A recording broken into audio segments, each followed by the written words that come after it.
Driven by curiosity, he lifted the newspapers that covered the statue, and he too was struck by that deathly coloring. A short while later, De Luca went in and he suddenly came out very agitated, trembling, emotionally moved. Turning to Monsignor Fabozzi, he asked who had modified the statue. The priest told him that nobody had retouched it, but seeing that he was not convinced, they both went into the last room. He too was astonished. The image was no longer the same. The features had remained the same, but on them an unknown hand had spread an extremely delicate rose shade. It was a subtle pink, virginal. The color was not uniform. Only the cheeks, the nostrils, the chin, even under the nails had this astounding shading. These were not patches, but admirably artistic. Particularly surprising were the lips. The purplish color had disappeared, and there was now a pinkish color not uniform but full of different shades and tones. The statue was fully dry, as if it had been painted over 15 days before. As a matter of fact, the hair that De Luca had placed the week earlier was still sticky, while the face, painted now by a mysterious brush, was completely dry. They tried to give little publicity to the event because they wanted to study the surprising phenomenon. In the daily newspaper Roma, there was an article that suggested a check to verify this. If De Luca still had leftovers of the colors used for the statue, why not paint a head, place it in the same environmental conditions, and then verify after a few days what happened? The experiment was immediately accepted and was carried out with scientific standards. The head of a statue was painted with the leftover of the colors used by De Luca using the maximum precaution. A few days later, the seals were removed. The result was verified. The head had remained yellow, pale, cadaverous. At this point, somebody talked about chemical reaction. De Luca was questioned and they asked him what materials he had used for the painting. He declared he had used yellow clay and silver grout, adding some amber and some green clay. Mixing the yellow clay with the bleak silver grout, he had achieved a pale color, nearly cadaverish. He gave 3 coatings of this paint to the work, leaving some days between each one of them to allow for each coating of color to dry properly. With such technical and chemical elements, it was impossible to have a reaction so anomalous to generate a pinkish color. What had happened was supernatural.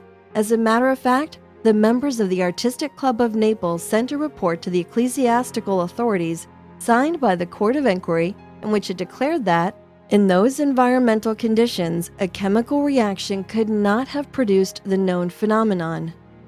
These, we have to admit, were very brave people, since to state the truth in a century pervaded by skeptics is a real act of courage. We report exactly the sentence of the canonical process.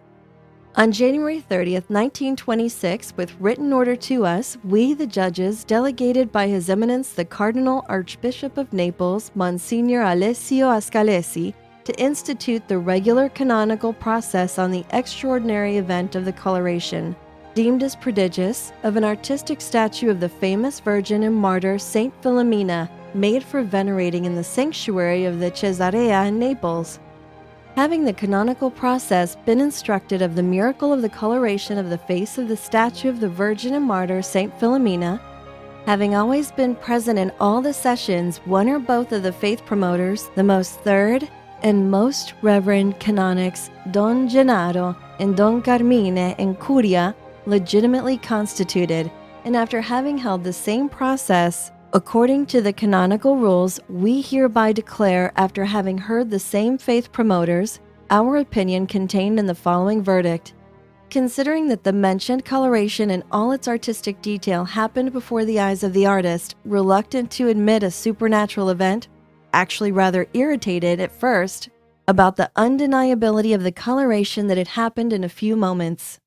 Apart from this first witness providentially present at the phenomenon, a further 8 witnesses have been cited and minutely questioned, which had, among others, seen the first obstinately cadaveric coloring and then the above-mentioned artistic coloration.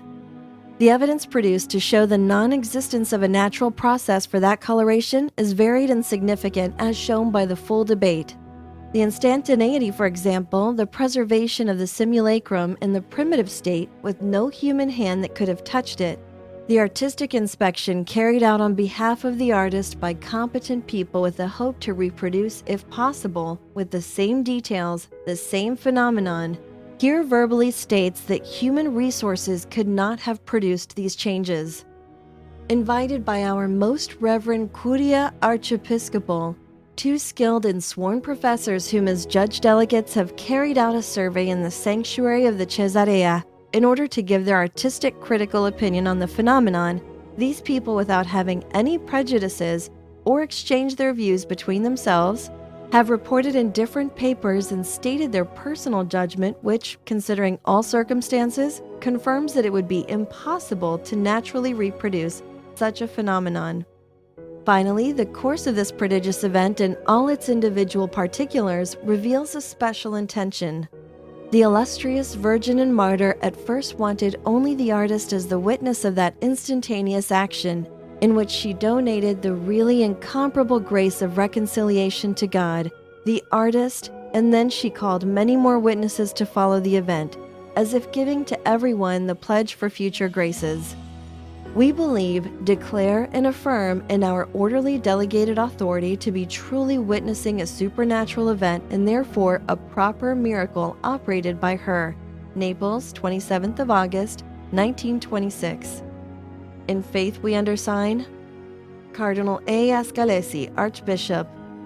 D. Miracle of the multiplication of the saints' relics in the hands of Monsignor Anselmo Basilici, Bishop of Sutri and Nepi. Monsignor Anselmo Basilici, Bishop of Sutri and Nepi, was a tireless promoter of the cult of Saint Philomena. Following his request, Pope Gregory XVI in the year 1834 arranged that the Sacred Congregation of Rites examine the reasons to concede the indult of the Mass in Saint Philomena's office in various dioceses, which was subsequently granted. Monsignor Basilici had received a few relics from Mugnano and wanted to divide them between the churches of his diocese. He wanted to please all the applicants, but he did not know how. At this point, the relics prodigiously multiplied themselves, as he later declared with one of his own certificates when he came to visit the sanctuary of Mugnano on May 31, 1835. He also declared that he received requests about relics from the Cardinals Odescalchi, Falsacapa, Wells, and Pandolfi, as well as several bishops to promote the devotion, and that he managed to meet the demands of everybody. On June 16, 1835, Gregory XVI received an audience the same bishop to be informed with documented report on this prodigious event. The Pope, moved, ordered Cardinal Pedicini, prefect of the Sacred Congregation of Rites, to verify the matter. The next day, June 17th, in absence of Cardinal Pedicini, the division of the dust belonging to the sacred body of Saint Philomena was solemnly carried out by Cardinal Galeffi, vice prefect, in front of many witnesses who confirmed the prodigy. E. Miracle of the healing of the Franciscan sister Maria Gesualda Garelli. When Monsignor Anselmo Basilici on June 16, 1835, came to Rome to the Holy See to report to the Pope about the prodigy of Saint Philomena's relics, the saint was already highly venerated and well known in Rome. Amongst the many miracles performed in the Eternal City, we remember the one about the Franciscan sister Maria Gesualda Garelli because it was certified by two eminent cardinals. This religious Franciscan had received the last sacraments because she was so ill that she could no longer open her eyes and feed herself. Everybody was just waiting for her to die when her confessor applied on the agonizing face an image of Saint Philomena. Instantaneously, Sister Maria Gesualda sat on the bed and shouted, "I'm healed!" The Cardinal Galeffi, protector of the monastery of the Saints Cosma and Damiano, ascertained the healing on the spot, and Cardinal Zurla, vicar of his sanctity, dealt with the necessary legal information. F. Miraculous healing of Giovana Chesti, Venice, 1835, for the intercession of Saint Philomena. This miracle happened a month before the one equally astonishing of the healing of Pauline Jaricot at the sanctuary in Mugnano del Cardinale, which, as previously mentioned, amazed Don Francesco de Lucia himself. This miracle echoed throughout Italy, also because a noble Neapolitan was its witness.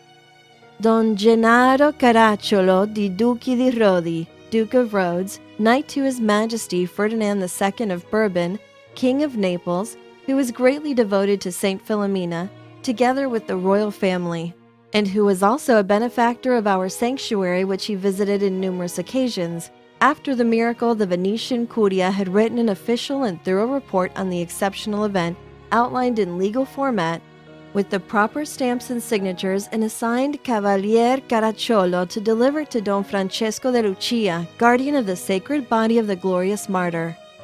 Here is a summary of the content of the document. Giovana Chesti was a young woman of about 20 years of age who lived in Venice. She suffered various illnesses which could not be cured. She suffered extreme pains which often left her at death's door. One day she was stricken by a sudden illness. She was at the end of her tether.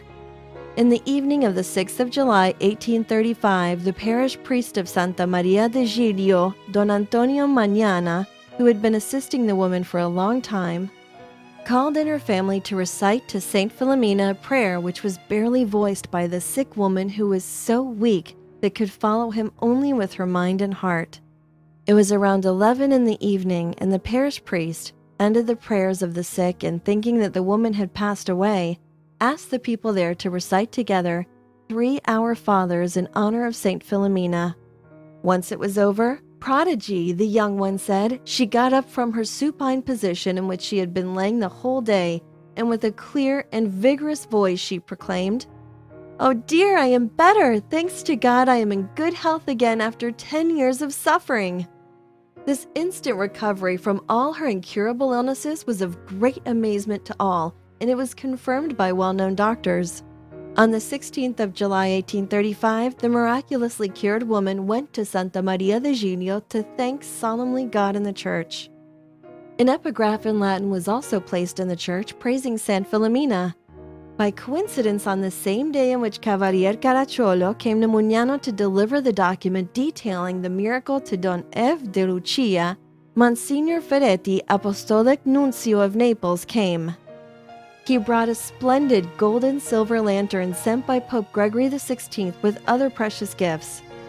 The other primate read the important document delivered from Venice, and astonished by the miracle obtained for the intercession of Saint Philomena, asked for a copy because he thought the event was worthy to be known everywhere. G. Miracle of Pauline Marie Jaricot and her statement. After the hearing granted to Monsignor Anselmo Basilici, who had informed him of the many miracles of Saint Philomena, and after the approval of the Congregation of Rites 1834 to grant the Mass de Communi and the office with his own 4th lesson, Pope Gregory XVI, conscious of the situation and its delicacy before approving the decree of the Sacred Congregation, decided to wait for some other miracle. It arrived with the astonishing healing of Pauline Jaricot, who had founded in Lyon the Living Rosary and the L'Opera della Propagazione della Fede, Society for the Propagation of the Faith. Struck by violent illness, Jaricot, paralytic and nearly dying, came on pilgrimage to the sanctuary of Mugnano, where she arrived on August 8, 1835, brought on a chair. According to some witnesses, she already looked like a cadaver. She remained for 2 days in prayer in front of the urn of Saint Philomena. On August 10th, during the blessing with the Most Holy Sacrament, she had the sensation of having been healed. She got up and walked out without any support. This is how the servant of God describes the event. For many years, I had been affected by various illnesses so serious that I had no hope of healing, as established by a consultation of the doctors of Lyon, who asserted that the resurrection of the dead would have been a miracle of the Most High, and my health, for the incurable illnesses, required more miracles and big ones. But what scared me most of all, and made me tremble every moment with the possibility of imminent death, was an aneurysm of the heart, with which I had suffered for many years, and that especially for the past 15 months caused me deadly heart palpitations that took my breath away and forced me to stay nearly always in bed. The doctors considered my life like a daily prodigy because the blood that palpitated in my heart would strike back in my chest, where a sore had generated, which would constantly make me sick with rotten blood. which gave off an intolerable smell even for myself, and I had developed an enormous obstruction in my liver that caused an enormous swelling of my whole body, from the soles of my feet to my neck, as everybody could see. Everybody was moved to compassion, especially the people in Mugnano who kept observing me the whole time preceding the miracle. In this mortal state, I had some moments of improvement, but only after the novenas in honor of Saint Philomena from devoted people who for pity took an interest in me. My state of immobility in bed and the aneurysm, the enormous swelling, would not even allow my hand to bring food to my mouth, which I had to receive from other people's hands. All this was mitigated by Saint Philomena in honor of her merciful and worthy patronage, in virtue of which I had unexpected strength of holding in my hands a book which talked about her martyrdoms, and her miracles, and I managed all this without provoking the deadly illnesses which would return, especially when I wanted to use my left hand. Oh, the amount of hope that I received in the loving patronage of this great virgin and martyr! Even greater was the effect of these prayers in my favor to Saint Philomena that I was allowed to leave the bed and to stay seated the whole day in a chair which was made for my special use that I still needed from my journey, of which I will talk about later. I was able to use my strength under the protection of my saint, so much in my favor, and to undertake the pilgrimage to Paray-le-Monial, a sanctuary near Lyon, and famous for the devotion of the Sacred Heart of Jesus. Glory to this adorable Sacred Heart, which has given me the strength to visit the Basilica of Loreto, Rome, and to be in Mugnano for the visit to the sacred body of the most lovable Thaumaturge Saint Philomena. Glory to you, most venerable Virgin Mary. Glory also to you, chosen daughter and most loved by the Empress of Heaven and favorite bride of Jesus, Filomena. You have been my protecting angel and my support for my whole painful journey. You have been like a helpful cloud, keeping covered from harmful heats of the fervent season, which threatened deadly effects, and protecting me from the dangers of such a long journey from Lyon to Mugnano, and from the dangers usually encountered by the night travelers. With the medals of the Most Holy Virgin Mary and of Saint Philomena, which we had placed inside and outside in many places of the coach, and provided even our carriage attendants with, it felt as if we had called the angels of the Lord around us for protection during our journey by day and night, never interrupted, which was completely exempt from the slightest incident. By simple accidental circumstances, which I like to attribute to my lovable protector Filomena, I arrived in Mugnano at the same time that the blessing of the Most Holy Sacrament was taking place, after the end of the most solemn Vespers for my dear advocate's important festivity, and this was for me a sign for a happy and saintly wish. My ardent intention to come to the glorious tomb of Saint Philomena to pay her homage was not to ask for my healing, since I thought that I'd be better to entrust myself in the hands of God, who knows best what is most advantageous. But the charity of the good people who were in the church, and of the good foreign devotees of the saint, who were numerous inside and outside, who were present at my arrival, thought that the intention of my journey was the return of my health. I therefore heard a general shouting which made me understand that all these souls moved to pity for me were asking the Thaumaturge for my healing. From the night of Saturday the 8th of August until Monday the 10th, I was brought to the church twice a day on my chair with armrests, and the people who were at the feet of the Saint Virgin and Martyr were asking with fervor for my healing. At last Monday evening, at the moment of the blessing of the Most Holy Sacrament, I felt unusual strength in me, and with ease I wanted to kneel down. I felt the urge to try and walk and to go out of the church without my chair. I had brought it after me for precaution in case my weakness would return, but to my amazement, I managed, without it or any support, to walk up to my hotel, and more remarkably, I managed to climb freely a whole steep flight of stairs, which I had not managed for the last 15 months. From this moment, I managed, without any help, to go from my accommodation to the church, walk across Mugnano, and even accompany the most holy viaticum in difficult places. And this without feeling the terrible aches typical of my illness.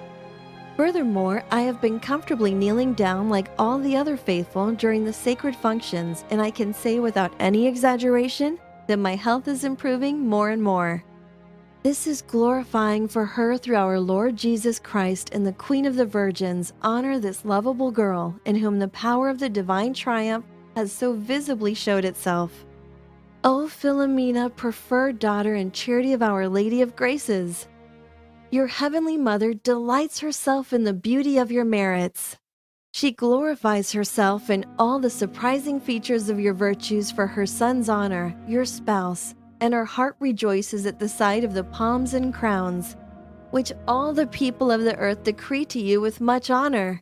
O Filomena, your charity has made you admirably known by all the nations. Your name has come to give my unhappy country a great reason for hope. This so sweet and powerful name has reached as far as me, and as soon as I heard it, I was attracted to your celebrated tomb, and I have tested the effects of your generous charity. I need to say to your glory that the benefits already received by me with your intercession are much higher than the ones of my body, of which I have already reported in detail. Therefore, I believe that this recognition imposed on me to consecrate myself to my illustrious benefactress. Yes, Filomena, all my life I want to love you like my beloved, honor you like my protecting angel, and I hope, with a divine help, to contribute as much as I can to honor you so that everybody can experience, like me, how much you are generously good towards those that tenderly love you and invoke you. I have written down all these details to inform everybody of the unhappy state of my health prior to the prodigious grace of my health. Details that I have signed and written with my own hand and with people as witness to give homage to the truth and fulfill the debt, although ineffectively, of my due recognition, and to comply to the request made by the ecclesiastic and civil authority of Mugnano. This miracle is reported by many authors. Here we want to highlight that Pope Gregory XVI saw Jaricot before she went to Mugnano and affirmed, in this instance, if there will be a miracle, it will be first class. Returning to the Vatican after the miracle, the aforementioned Pope recognized the healing of Jaricot as an occasion with which God wanted to let the sanctity of the martyr Filomena glow. Jaricot stayed in Rome for a full year after the miracle to satisfy the Pope's desire to make sure of her full recovery. Because of this miracle, Pope Gregory XVI decided once and for all to confirm solemnly January 30th, 1837, the decree of the Sacred Congregation of Rites of September 6, 1834. After the extraordinary miracle obtained thanks to the intercession of Saint Philomena, Pauline returned to France. Having gone to visit the cure of Ars, she gave him a small relic of the saint martyr, brought with her from Mugnano. In 1839, as a sign of gratitude, Jaricot returned to Mugnano for 4 days. She subsequently built on her property in Lyon a chapel in honor of Saint Philomena. H. Healing obtained by the Blessed Anna Maria Taigi. The Blessed Anna Maria Taigi was a fervent devotee of Saint Philomena, and she often experienced her powerful intercession in person. One of her granddaughters, Peppina, daughter of her oldest child Sophia, injured one of her eyes. This is how the husband of the Blessed Anna Maria, Peppina's grandfather, told of this miracle at the beatification process. I remember that Peppina, Sophia's daughter, injured one of her eyes. The doctor said that her pupil had been lacerated and there was no hope of healing. The servant of God, Anna Maria, made the sign of the cross with the oil of Saint Philomena, placed her hand on the girl's head, and sent her to bed. Peppina slept very well without feeling any pain, and the next day, her eye had healed so perfectly that she managed to go to school to the pious teachers of Jesus. The skeptical surgeons decided to perform different tests to ensure that she could see. The miracle of the cure of Ars. Between Saint Philomena and the cure of Ars, an important relationship was established. This relationship is so important that the figure of the cure of Ars becomes incomprehensible if his huge devotion to his dear little saint is not taken into consideration. This bond has something of the prodigious about it. Saint Philomena's miracle towards the cure of Ars was multiform. 1. Saint Philomena's apparition to the cure of Ars. 2. miraculous healing of the cure by Saint Philomena's intercession, and 3 miraculous healings happening in Ars following the cure's urging to turn to Saint Philomena. Apparition to Saint John Marie Vianney, Cure of Ars. The Cure of Ars didn't want people talking too much about extraordinary events in his life. This attitude is described very well in the Procès de l'Ordinaire by John Marie Vianney, and in a special way by Etienne Duria, who in front of the Court of Inquiry reported to have heard the cure speaking loudly to Our Lady. As soon as Vianney realized he had been caught, he admonished Etienne with an assertive tone, "If you talk about this, you'll never step into this house again." And in a more subdued tone, he added, "With the Holy Virgin and with Saint Philomena, we know each other pretty well." After the apparition that the cure had during his illness of May 1843, Mugnano will report, "It is the general opinion that in that mysterious conversation they had said things which had been the consolation of the saintly priest until the end of his life. That the cure of Ars knew what the saint looked like can be deduced from the testimony of Miss Sophia Mercusson, who, having asked him during confession for an image of Saint Philomena, heard him reply, 'But in your church of Ligny there is a picture that represents her. Go and have it copied. It is the most beautiful head of the saint that I know.'" Trochu added that he was not aware of the cure ever having been to Ligny, and that for what he knew, he could not have any knowledge of the existence of that picture dated 1836. Therefore, the cure must have known about it by mysterious ways. Miraculous healing of the cure of Ars. This is how it's described by the rector Don Gennaro Ippolito, copying from the work of the abbot Mugnano. It was the beginning of May 1843. The venerable cure, without anyone to help him, succumbed exhausted under the weight of the huge amount of people that would come to him for confession. During Mary's month, he used to go on the pulpit every night and address the gathered faithful. The third day, he felt so ill in the middle of his speech that he had to stop. He tried to do a reading, but he could not finish it. He began the prayer, and his voice and strength failed him completely. He came down struggling from the pulpit, went to bed, and soon the worst symptoms started to show. On May 6th, it was reported that his illness was extremely serious, and the whole parish was in tears and prayers. The Abbot Bernard on May 10th stated that in every part of the village reigned a gloomy silence. Consternation was visible on all faces. The pilgrims wandered on the square and around the church like a herd without a shepherd. As soon as the male nurses would appear, everybody would surround them.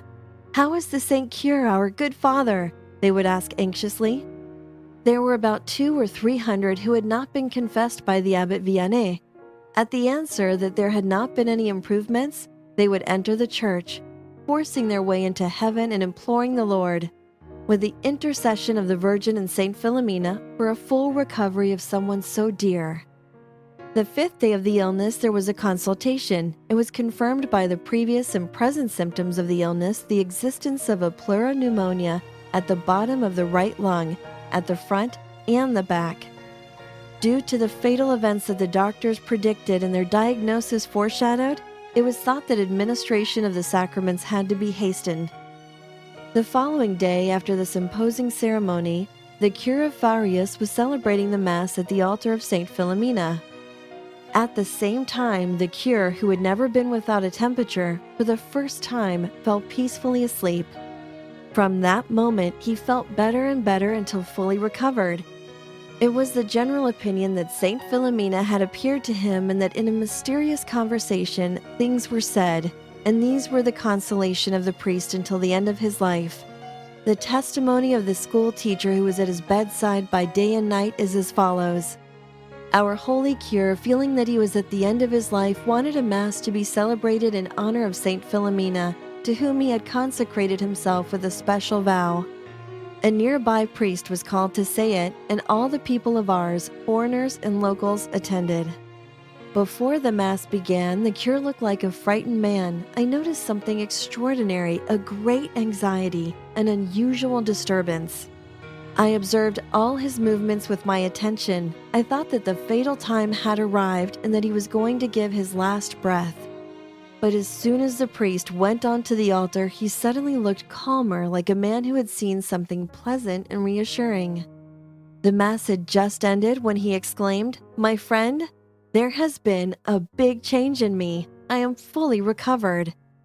I felt an immense joy in hearing those words. I was still convinced that he had had a vision, since I had more than once heard him murmur the name of his sweet protector, which made me think that Saint Philomena had appeared to him, but I did not dare question him. The following days brought a big improvement to the cure, who attributed his recovery to the intercession of Saint Philomena. On Friday, May 19th, he had himself taken to the church. He fell on his knees in front of the altar and was submerged in sentiments of adoration and gratitude with acceptance of the Lord's will, who wanted him to live and to continue his work. As he had adored God, he went to prostrate himself in the chapel of his dear saint, where he prayed now for a long time with admirable fervor and consolation. Amongst the miracles received by the cure from the saint, we remember the one that took place 3 years before his death, when the devil set his bed on fire and he, aware of this, did not panic. In this fire, the flames stopped in front of Saint Philomena's reliquary, and from that point, the fire left a straight line from top to bottom of symmetric precision, destroying everything that was on one side and sparing all that was on the other of the saint's relic. 3. Miraculous healings in Ars by intercession of Saint Philomena. The chapel in Ars, named after Saint Philomena, is so full of crutches and other ex voto as proof of the miracles operated there to justify the telling off of the cure to the saint for performing too many miracles. A full description of the numerous miracles and conversations that took place in the chapel of Saint Philomena in Ars can be found in the literary work of the abbot Alfred Monin. Here we will just quote some of them. A. Healing of Moulin's ecclesiastic.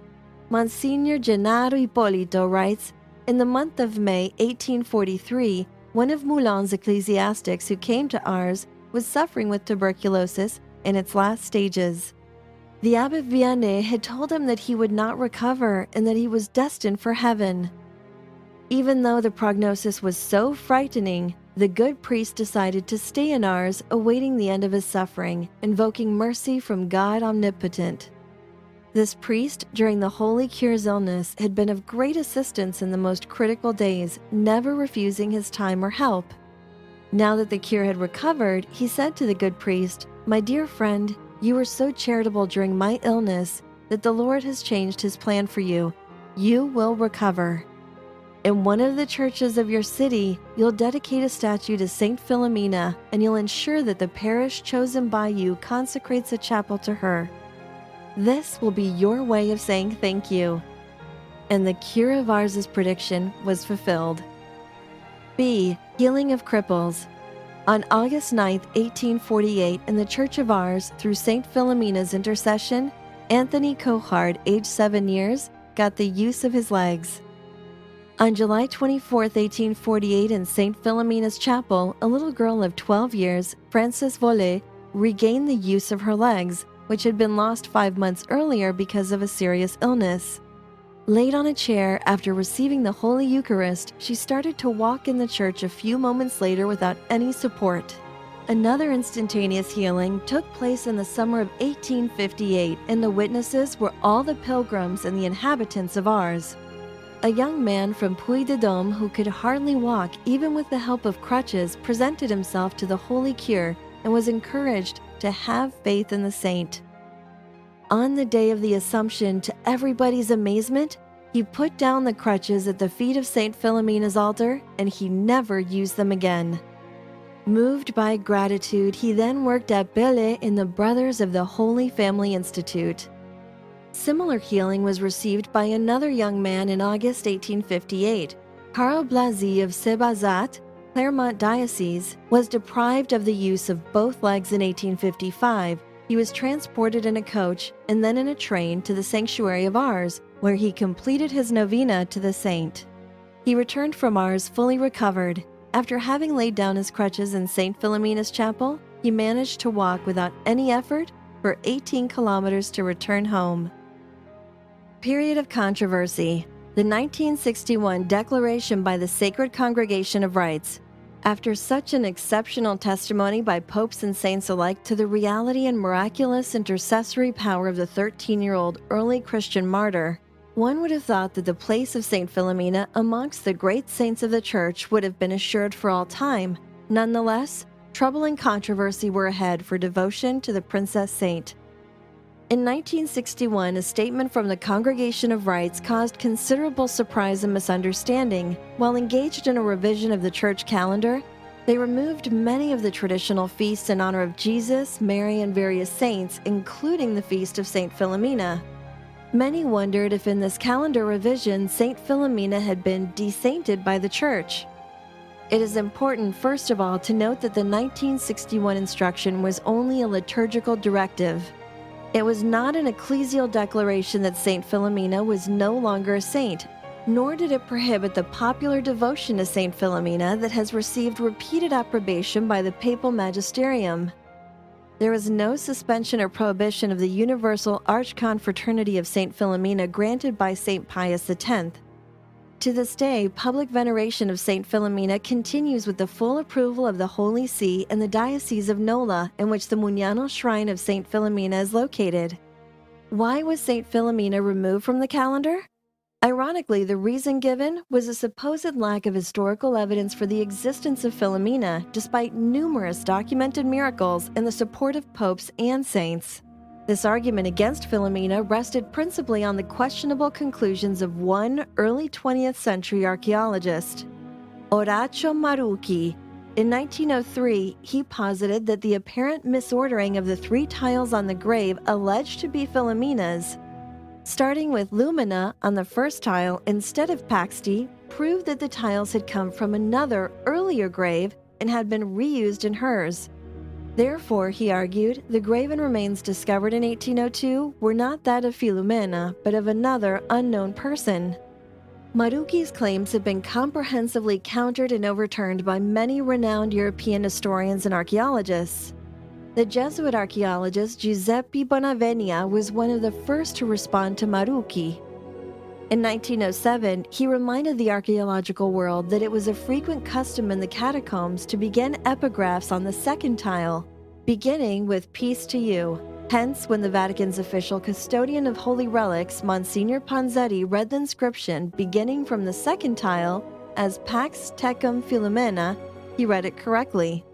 It was also very possible that the original maker of the tomb, finding himself unable to write the entire name of Filomena on the first tile, wrote the Fi on the last tile and the Lumina on the first, allowing him to conserve artistic proportion. In any case, there were at least 12 graves in the Priscilla catacombs that began with Pax Tecum, Pax Tibi, or In Pace. Marucchi's theory that the order of Philomena's tiles argued against the grave being hers was shown to be groundless. Furthermore, the tiles used on Philomena's grave date at least from the 3rd century, precluding them from being those of an earlier 2nd century grave, as Marucchi alleged. The early Christians did not reuse brick tiles, only marble, because marble was very expensive and brick was not, and those of Philomena's are of brick. 2 more contemporary archaeologists, Prandi and Mustillo, after examining the actual tiles in 1963, also stated that the stance of Marucchi had no foundation. The evidence rested not only on tile position, but on tile condition. The 2 archaeologists pointed out that had the tiles been removed from another grave in order to be reused for Philomena's, damage would have been done to the outer edges of the tile where previously cemented. However, no damage was found on the tiles from Saint Philomena's loculus. During the process of going from first to second usage, chips would have very likely been made to the edges of the brick tiles. These tiles of Filomena still have sound and undamaged matching edges along the line of fracture. Marucchi had never examined the gravesite nor the tiles themselves, but rather had made an abstract hypothesis without the necessary archaeological investigation. Contemporary Austrian historian George Markov strongly criticized Marucchi's conclusions. I hold the judgment of the Italian archaeologist Marucchi to be superficial, something extremely surprising considering the excellent renown he enjoyed. Evidently, he was prejudiced against Saint Philomena and not disposed, as is suitable for a scientist, to investigate the merits of this affair in an objective manner. On a pastoral and practical level, how should one respond to the 1961 directive? In an audience with Pope Paul VI, Bishop Sebastião Fernandes of Mysore, India, whose episcopal cathedral in Mysore was named after and dedicated to Saint Philomena, asked that very question of the Holy Father. In a 1964 letter sent to the Mugnano shrine by Bishop Fernandes, he testifies to the response given by Paul VI. What must I do for the people in my diocese who are greatly troubled by the decree of the Sacred Congregation regarding Saint Philomena? Paul VI responded, "Do not let it disturb you and do not disturb your people. Let devotion to Saint Philomena continue as before." Proseguiva come prima. When the controversy first arose at the beginning of the 20th century, Father Louis Petit, director of the work of Saint Philomena in France, was received by Pope Saint Pius X in a papal audience on June 6, 1907. During the audience, the Pope commented on the controversy as documented by Father Petit immediately following the audience. "I am very saddened by all that is being written about her. How can such things be possible? How can they not see that the great argument in favor of devotion to Saint Philomena is the cure of ours? Through her, in her name, by means of her intercession, he obtained countless graces, continual wonders. His devotion to her was well known by everyone. He recommended her constantly. We read the name Filomena on her tomb. Whether it be her own name or whether she has another, what does it matter? It remains, it is certain that the soul which animated those sacred remains was a pure and holy soul that the Church has declared to be the soul of a virgin and martyr.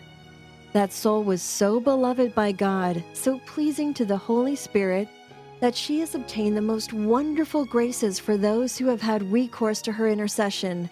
When all is said and done, the name and historical details of the young virgin martyr are not as important as the vast quantity of her miracles. Heaven's own testimony to her reality and sanctity. Her name and historical details are not as important as the truth that the person to whom the sacred remains found in the tomb belonged was declared a virgin and a martyr by the Church, and that she is so beloved by God that she has been granted the ability to intercede for us in an exceptional way. These theological and historical facts should place the questionable and secondary archaeological questions in their proper, subordinate place. The 2001 Roman Martyrology. A more recent resurgence of the controversy took place with the 2001 publication of the revised Roman Martyrology of the Congregation of Worship and the Discipline of the Sacraments. The omission of Saint Philomena was interpreted by various media sources to indicate that the Catholic Church no longer recognized her as a saint. This conclusion is inaccurate for several reasons. Saint Philomena had never been included in the Roman martyrologies in the first place and therefore was not removed. The Roman Martyrology does not and never did constitute a comprehensive compilation of every saint and martyr recognized by the Church, and was never introduced by the Congregation of Worship and the Discipline of the Sacraments as such. Because a saint is not in the Martyrology does not mean the Church does not recognize that person as a saint. The Holy See continues to permit public devotion to Saint Philomena, which obviously presupposes the Church's continued belief in her existence. The Universal Shrine at Mugnano still operates with the blessing of the local Bishop of Nola. The Universal Archconfraternity continues with ecclesiastical approval as well, and has experienced a significant worldwide renewal and promulgation of veneration of Saint Philomena since the Second Vatican Council. It must also be kept in mind that historically the papal magisterium has granted many plenary and partial indulgences for devotion to her, supported and introduced liturgical veneration of Saint Philomena, and granted universal approbation to her archconfraternity. Present process of beatification and canonization. Neither the 1961 directive of the Congregation of Rites to remove Saint Philomena from the calendar nor her omission in the revised Roman Martyrology negatively affect the papally established and ecclesiastically approved popular devotion to Saint Philomena that continues with church sanction in our own day. This is even further confirmed when we consider the Church's norms for beatification and canonization and examine the case of Saint Philomena in that light.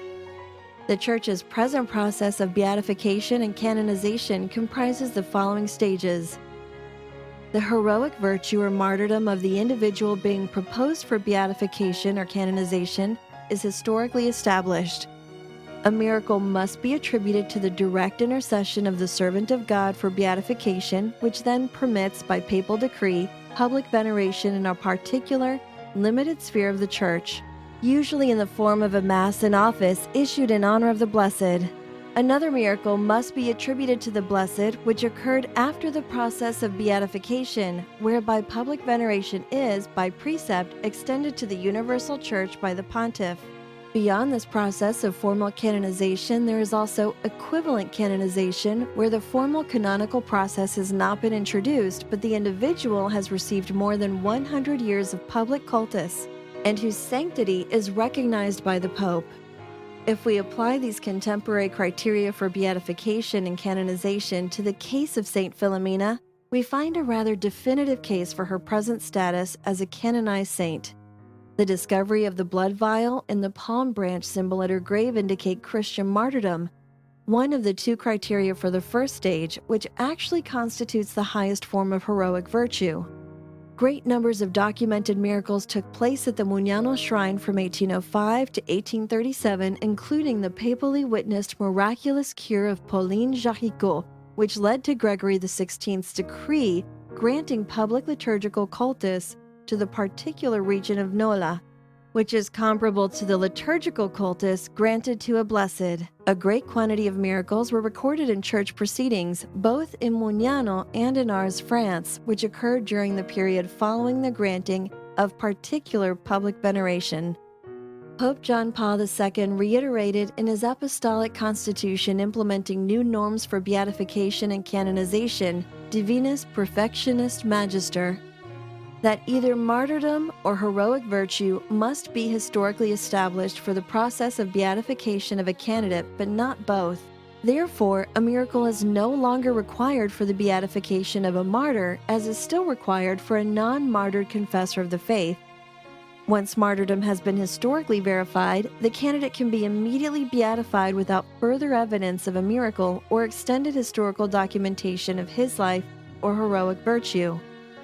These revised norms would, in themselves, establish Filomena as a blessed solely in virtue of her martyrdom, with the certain fulfillment of the subsequent requirement of a documented miracle necessary for formal canonization.